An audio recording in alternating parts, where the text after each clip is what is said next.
పంచుతుంటారు మనుషులు వ్యాపారమే వావి వరసలుగా వేలాల పాటవులు విలువలు వేసారిపోతాయి మనసులు ఏ పాటి స్నేహాలు కనబడక రాగి పైసతోనే పేగు పాశమైన ఆస్తి ఆశతోనే అయిన వాళ్ళ ప్రేమ అడిగే వెలనే చెల్లించాలి అడుగడుగున అంగడి సరుకైపోయి మమకారం అమ్ముడు పొమ్మని తరిమే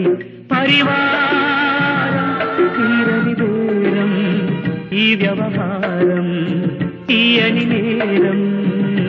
ఈ సంసారం కనికాలం కానని కాలం కలికాలం ఆ కలికాలం